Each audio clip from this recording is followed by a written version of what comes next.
So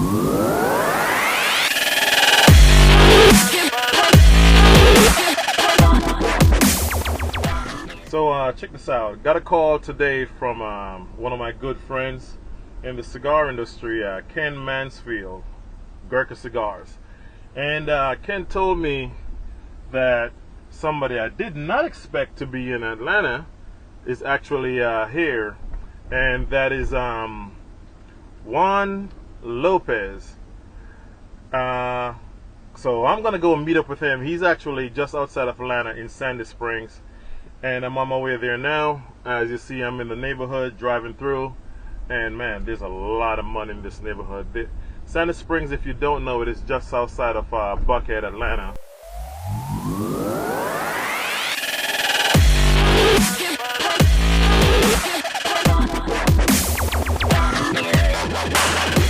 I'm sitting here with Juan Valdez. I'm just kidding. This is Juan Lopez. And do me a favor, for those who don't know who you are, fill me in. All right, man. So Juan Lopez, been in the cigar business now for 21 years. Started in 1996 with the Torano family. Worked for them for 13 years. Spent a year and a half with Rocky Patel, and I've been with Gurkha now for 7. I'm the national sales director, also part of the blending team in Nicaragua. Started blending cigars about 3 years ago. Started off with the Red Witch, Wicked Indie, then I've worked my way up to bigger Gurkha brands, such as the 12-year Platinum Selection. I've had those. The Heritage, that's one of my babies too, both the Maduro and the Habano. And then I'm working now on the 10-year anniversary Cellar Reserve, and I'm working on bringing back the Master Select, which is part of the old Gurkha regime, talking 2001. We finally went down to Nicaragua, hooked up again with the Olivas family that made the cigar for us, and they're going to make it again, which is a fun project. But I travel. When's that coming out? That'll be at the trade show. It's going to be at the trade show. Okay, so this year. Okay. Yes, sir. So I traveled the U.S. I met a lot of people. I've been doing this for a while, and I'm in charge of 12 representatives nationwide, and I trying to spend as much time as I can with each of them yearly. I'm about to go to Europe to break open that territory for us, which will be a lot of fun. That'll be good times out there for 2 weeks, and just educate, get to know a lot of great people. Like I met you, and I met a bunch of guys here in the Atlanta area, and I love what I do, and when you love what you do, man, you do it with passion, right? There you go. So there you go. That's what I do. It sounds like you're home. You've been with with Gurkha for 7 years now. You now you're being creative. You're putting your creative juices to work. So. All right. Yeah, man. I give credit. The owner, Kaiza Hansoria, which everybody knows who he is. He started this company. He bought the trademark to Gurkha when he was like 20 years old. He was in Nepal and just on an excursion with his friends, and he runs into this small little shop. They're selling, it says Gurkha cigar merchants or tobacco merchants, not cigars, tobacco merchants. Goes in there, buys all the inventory of like crappy cigars that they had, sitting there, teepees and all that stuff. So buys a trademark for the company, buys all the inventory for $149. Now, 25 years later, well, here we are, a $25 million company. You see right here, this is how much a company's worth right now. Okay, Yeah, estimated. Okay, $140. Yeah, man. Invest crazy. wisely. Absolutely. Invest wisely. How did the name Gurkha come about? Did he ever find out? Right. Yes. So what Gurkhas are Nepalese soldiers that fight with the British Army. What they do, and it's funny because I run in my travels, I've ran into so many guys in the armed forces, and they always say, man, you know what, man? A lot of people don't know the story about the Gurkhas, but the Gurkhas, when you see them in Afghanistan or you see them in any kind of war, with they're always with the Brits, they hang to themselves. It's usually a pack of 12 to 15 guys. Average height about 5'6", 5'7". Stocky guys. They don't carry a gun. They carry the kukri knife. That's all they carry, and they're the ones that actually they send into, especially their main target is brush. Right when you got the high grass, right, they're low. They go in there and they literally clear out shit. I mean, I've heard stories that they've killed 300, 400 men with a platoon of 12 guys. Well, because they kill silently. It's a knife. When they draw it's a freaking machete. When they draw the kukri, they gotta draw blood. They're that bad. I mean, if you look it up online too, man, there's some great stories. I mean, I saw one maybe like 2 months ago. Some young girl was traveling from Timbuktu, whatever the main area there in Nepal, to another city in a train, and 6 guys were trying to rape her. She was like 15 years old. A Gurkha soldier happens to be in the train, killed all 6 of them. I rest my case. Yeah, look it up online. It's a pretty cool story, man. They're badass motherfuckers. That's for damn sure. So that's how it came to be, and that's why, you know, if you hear the name Gurkha, you also see that we're one of the biggest. We support our troops like nobody else. I was just about to touch on that one because you guys actually have a brand, have one of your labels that's what is SEAL Team 6? That's right. Well, you got the Spec Ops, SEAL Team 6. There we go. We made for the SEAL Team 6. So Kaiser made that for these guys, right? And then you know, the word got around, and we made it available to the public. And first year out, we sold 15,000 cases of the Spec Ops. But I mean, I know since I've been there every year, he donates about 100,000 cigars to the troops, and that's why when you do events and you run into all these guys in the armed forces, which by the way we thank you for your service. Yes, thank you. These guys come up and they go, man, you know what, man? I smoked my first Gurkha when I'm in Afghanistan. I was in Kuwait. I was here, there. And like, you hear these stories and they appreciate it because for them, they have the clubs. You know, they make their own little cigar clubs out there. And these guys sit around, and it's listen, a 45-minute vacation. It's to get away from the norm. You know how this cigars are. Oh, yes. You know, we're not habit forming. We're about relaxation, conversation. Unwind. Absolutely. You know, a few cocktails, you know, hang out, and you just go on vacation. That's what I like to call it. And that's the reason why we call it the show Cigar Conversation. There you go. Now, you're not American-born. What's your backstory? Yeah, so no, I was born in Cuba. I came to the U.S. when I was 10 years old. Some people remember the Mariel boat lift in 1980. My mother, my sister, and I came in the Mariel boat lift. Lived in Jersey for a few years. Ended up in Miami. Been in Miami ever since. Once I graduated college, I dabbled into the marketing sector, selling advertising and whatnot. And by chance, you know, how'd you get into the business? By chance, you know, I happened to meet Kevin Doyle at Caribbean Cigars. The company's no longer in existence. But back then, during the boom, they were a big company, and he hired me, and you know, I fell in love with the cigar, the whole cigar vibe. Company closes down. I jumped to Toronto. I was their second rep that Toronto ever had, and I stayed the whole course until they sold to General Cigars and CAO. Right. And that's when I went to Rocky Patel, which I learned a lot from Rocky. Great guy, great people. They just great guy. We grew. You know, the company was going a certain direction. I was going another direction, and it just made sense to me to. Rocky was getting big, and they're great people. And I know Kaiser forever because the Torontos, we made all the Gurkha cigars for Kaiser back in the throughout until maybe 7 years ago. Oh, okay. Once they sold. So Kaiser and I have always been friends, and you know, I called him up and I go, hey, listen, man, I want to come work for you, man. And you know, little by little, I earned my keep. You know, I started as a national accounts manager, so. And he gave me the opportunity, blew it out of the water, promoted me to national sales director, VP of sales, brought in my own team, you know, my own teammates. You know, now I'm 11, 12 guys on the road. Wow. And that's what I do. I'm on the road all the time. You know, obviously I don't come to Atlanta as much as I like to because, you know, Kenny, my rep here, with all you guys know, does a hell of a job for us. So I don't need to babysit him. There's some other guys that you got to get a little more babysitting. He's always on the grind. Absolutely. Yeah, absolutely. Always on the grind. Always on the grind. So yeah, so pretty much I got started in the business, man. Okay. I got a question for you. We're noticing now that the generation of cigar smokers, one, is twofold. I want you to touch on. One, we're having a lot more ladies that are now smoking cigars. Mm-hmm. Okay, and we have a younger generation that are smoking cigars. Mm-hmm. Now, how does the younger generation, you know, find out what they like from what they don't like? You know, the newcomers, Cigar 101. Right. I always like to touch on that because I have a segment called Cigar Hacks. You can see it on the link. But there's a difference between name brand whores. Oh, I'm going to get that because it's been in that movie. But what do you like? How does someone choose what they like? You know.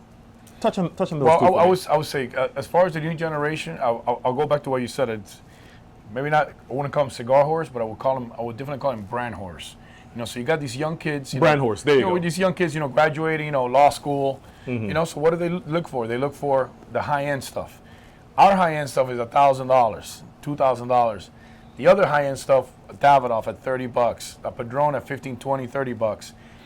They tend to gravitate towards that. But once they smoke those cigars, which they're both great smokes, they realize that there's a lot out there that's in that $7 to $15, $12 price range that is as good as those cigars that they're paying $30 for. And I think one of the reasons is you guys have set the bar so high that if you're coming in, you just got to come correct. Absolutely. You got to come correct. Definitely. It's like, you know that saying, you could only make the first impression you make is the one they're going to stay with. Yes. You can only make the first impression is only the first time they try it. If they don't like it, they move on to something else. So it's our job as manufacturers to make sure we make a hell of a product, real good product, quality product. And then, up to the retailer, the cigar reps, myself, to educate these young guys who are coming into cigar smoking on what they should try. I mean, I've seen guys at 22, 23 years old, start smoking a VSG. Bro, you can't smoke a VSG. You can't smoke a LFD, chiseled as your first cigar, because you know what? You're going to turn green. You're not going to have a good experience. Now, that's up to the retailer and the rep, if you have a rep in the store, to educate this young man. You see what I'm saying? So lead him that right way. And, again, everybody starts mild. So I started medium body. I'm a medium to full body guy. I'm all about flavor. I like flavor. If the cigar's got good flavor and it's smooth, that's my cigar. If you give me something, I smoke some Davidoffs that are mild. It's something I'll smoke every day. I'll smoke every once in a while. I like something with flavor, So, so I think that it's up to us as cigar men to educate, the young folks, coming into the business. No, one thing that I did, and I always say it whenever anyone asks me, one thing that I did is when I try a cigar for the first time, if I like it, if you look in my humidor, I have a bunch of it could be boutique cigars. I have little facings. I keep them. So if I like it, I go ahead and grab another one, and I go back to the store and say, hey, I got this the last time. Let me get 3 or 4 of these. You can also go ahead and take a picture with your phone, save it, create a folder, and that's how you actually go ahead and start. If you go to a cigar emporium and they don't have that cigar, the gentleman at the cigar emporium will educate you and say, okay, you know what? If you like this, you'll also like this. Try this one. This is from the same company. Right. Different facings. And when I say different facings, just really different labels. Right. But mild, medium, whatever it is, and you can gradually go from there. Right. And you know what I always tell the new smokers too? Always give something a second chance. Don't just buy it once, and if it doesn't work out for you the first time, try it a second time. Because remember, a lot to do with the cigar smoking is also the ambiance, your mood. If you're in a shitty mood, you smoke a cigar, bro, and you're grinding, you're not enjoying it. Oh man, the cigar sucked. No, the cigar was probably good. You was just in a bitter mood and you weren't enjoying it, Or you picked something up that's a little too strong for you when you're a mild guy and you're feeling sick, your sugar levels drop, and you're feeling like shit, like, I'll never have this again. Always try something twice. I always say, you know what? You always give a second chance to every cigar. Now, part 2 is, I would say for the last 5, I don't know if we could go back as far as 10 years. Sisters of the Leaf. They've been coming in, and believe me, we love you. We need more ladies. We love the turnout. Definitely. What's your thought on that, man? I see Jennifer Lopez. Oh. Your wife smoking cigar. I'm not that lucky. But you know what, man? It's as a father of 3 women. Okay, I say, you know what? I tell my daughters know my little one's 11 year old. And every time she goes anywhere and she sees a cigar smoke, the first question is, hey, you smoking Gurkhas? A woman at their own dad's heart, right? You got an ambassador right there. Absolutely. Listen, they know that I've been doing this since they were born. And I got a 21-year-old, I got an 18, soon to be 18, and an 11-year-old. So, guys, that means he has 2 shotguns. Okay. No, not true. I'm a baseball player. I have a bat. I go right for the head. Take the head off. A nice level swing too, right there. But I'm a baseball guy. I have probably about 6 bats in my house and 2 machetes, man. I'm Cuban. Jesus. So we give a machete. We cut your head right off. You know what? I'm not gonna say anything. I'm Jamaican. I know about the machetes. Okay. I know about the machetes. But going back to the ladies in the business, man. You know what? Especially I know here in the South, man. You got Jocelyn. You got some of these. Badass chicks, that they're so involved. And we need more of that. And it's funny because I tell my oldest daughter, I go, if I would have been a woman, a 21, 25-year-old woman, what do you think you're going to find a successful guy? Go into a cigar shop. You don't go to a bar when you got, Joe Blow fucking getting drunk. You go to a cigar bar, we get some educated guys 99% of the time that are enjoying the leaf. And now it's like a woman that loves sports and knows a box score. You know, she knows the box score, baseball, football. She knows the teams. Done. What's sexier than that? Done. Who doesn't love every single woman that's on ESPN? You know what I mean? Like, Done. like I want to be the husband of that woman because that's cool as hell, right? You know what? I seen these ladies, man. It's like I'm sitting there watching Telemundo on the freaking Weather Channel. You hear me? I hear you, bro. Woo-wee, woo. I love it. But yeah, ladies, we definitely appreciate you guys sticking to the leaf, and Sisters of the Leaf have done a hell of a job, and keep doing what you're doing because we greatly appreciate what you guys bring to the table. And remember, you want to find good guys, good looking men, you come to the cigar shop. There you go. And Cigar Larkins. Listen, there is in Atlanta. There is Cigar Larkins. There is stilettos, cigars and stilettos. If I'm jacking it up, my apologies. But these ladies, man, they do a phenomenal job. I also met a young lady that she packs a house. I met her 2 days ago. Her aficionado. Okay. And sexy as hell. Oh yeah. And this is what we're talking about. To me, it's more sexy. It's more sexier to see a woman smoking a cigar than a cigarette. Oh, dude. All day. You know what, man? All A day. woman in a cigarette, I stay away. I don't like it. I think a woman with a cigar just shows her intelligence. It shows that she's willing to learn something that, cigars, they call cigar guys fat cats for a reason. It's always been the fat cats that smoke the cigars. Luckily for us in the States, we do have that middle class that could, for that 45 minutes, you are the fat cat. You know what I'm saying? There you go. So that's cigarettes, man. I've never been a cigarette smoker. Everybody in my family smokes cigarettes. Not me. Never been. I went from I'm a not cigar smoking to cigars. There you go. From not smoking to cigars. Yep. I want to touch on something else. Okay, you're going to do the unveiling at the trade show in Vegas. What are some of the other things you're going to be you guys have? So planned? we got the 10th anniversary Cellar Reserve coming out. Beautiful humidor. We're making 1,000 humidors with 20 cigars each, limited edition. I'm working right now with a few big factories that I can't say the names. I haven't made the choice yet. The owner and I, we haven't made the choice of who we're going to go with to make this for us. But what are some of the features you're looking at in the humidor? The humidor is amazing. The one thing about Kaizad, if you look at our stuff, we have the best packaging in the world, hands down, compared to anybody else. So that's his gift. That's his vision. Then he lets myself. We got Carlos Yaca, Eddie Guerra. We got some guys in the office that are big cigar guys that we have a lot of input, and he lets us run with it. Right. He smokes cigars, but we're real cigar smokers. Meaning we smoke 3, 4, 5 a day. He smoke one every few days, but he's a milder guy. He's more on the behind the scenes, putting everything together as the owner should.